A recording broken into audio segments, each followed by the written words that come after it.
Bonjour tout le monde et bienvenue dans cette nouvelle vidéo sur la chaîne WA7 TV. Notre objectif est de diffuser des informations et actualités patrimoniales afin de les rendre accessibles au plus grand nombre.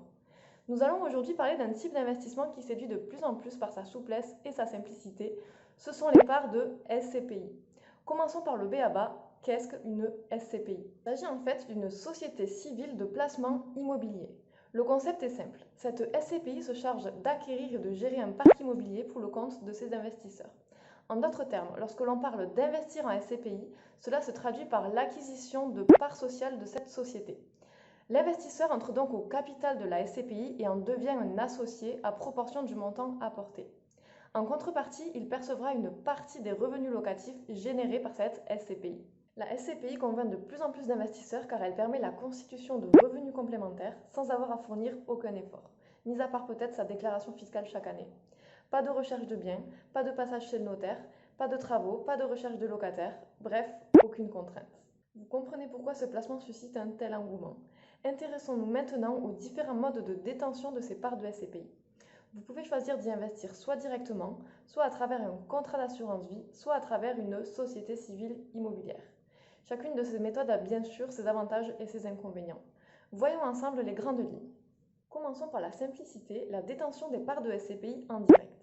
Cela signifie que vous êtes simplement détenteur des parts de SCPI qui font partie de votre patrimoine au même titre que si vous achetiez un bien immobilier. Quelle est la conséquence? Vous percevrez votre part de revenus locatifs générés par la SCPI directement sur votre compte bancaire. Vous n'avez donc pas d'action particulière à effectuer pour être rémunéré. Vous serez cependant fiscalisé personnellement à l'impôt sur le revenu au titre des revenus fonciers. Cela peut donc vite chiffrer.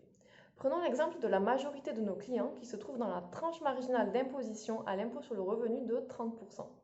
Si c'est également votre cas, vous serez alors fiscalisé à hauteur de 30% plus 17,2% de prélèvements sociaux, soit une imposition globale de 47,2%, ce qui n'est clairement pas neutre en termes de rentabilité. Passons au deuxième mode de détention.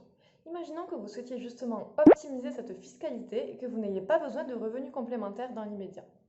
Vous pouvez alors opter pour l'investissement en parts de SCPI à travers un contrat d'assurance vie. Et oui, c'est possible. L'avantage est de bénéficier de la fiscalité de l'assurance vie sur les revenus de SCPI. Comme vous le savez, celle-ci devient très avantageuse au bout de 8 ans.